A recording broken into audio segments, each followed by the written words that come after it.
साहब बैठकर औरतें मिलकर इसे संभाल सकते हैं, क्योंकि आजकल अब औरतों को 4-5 औरतें मिलकर उसे मार कर मोहल्ले से भगा दिया तो बहुत अच्छा लगेगा, और पुलिस को भी इन्फॉर्मेशन दे तो बहुत अच्छा होगा, लीगली भी काम करे तो बहुत अच्छा होगा। ये जिम्मेदारी हमारा तालीम लेकर मेहनत कर रहे हैं, और ये सालाना जो का उसमें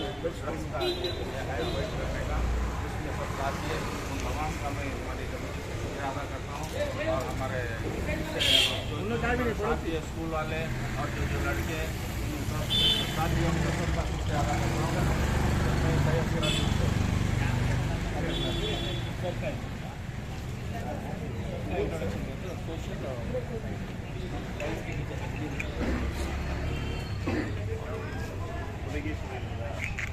ಸಿಟಿಜನ್ ವೆಲ್ಫೇರ್ ಟ್ರಸ್ಟ್ ಮುಖಾಂತರ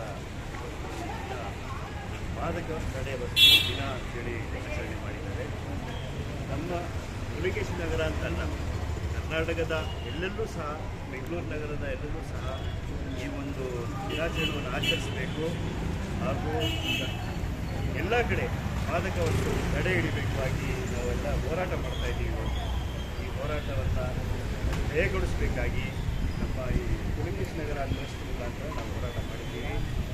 ಇದರ ಒಂದು ಸಂದೇಶ ಏನಂದರೆ, ನಾವು ಚಿಕ್ಕ ಮಕ್ಕಳಿಂದ ಹಿಡಿದು ಈ ಮಾದಕ ವಸ್ತು ಈಗ ಎಲ್ಲೆಲ್ಲೋ ಹರಡ್ತಾ ಇದೆ ಅಂದರೆ ನಮ್ಮ ಚಿಕ್ಕ ಮಕ್ಕಳಿಂದಲೇ ಶುರುವಾಗ್ತಾ ಇದೆ. ಇದಕ್ಕೆ ಮುಖ್ಯ ಕಾರಣ ಏನಂದರೆ ಎಜುಕೇಷನ್ ಇಲ್ಲ, ವಿದ್ಯಾವಂತರಾಗಿಲ್ಲ. ಈ ನಮ್ಮ DG ಹಳ್ಳಿ ಆಗಲಿ, KG ಹಳ್ಳಿ ಆಗಲಿ, ಇಲ್ಲಿ ತುಂಬ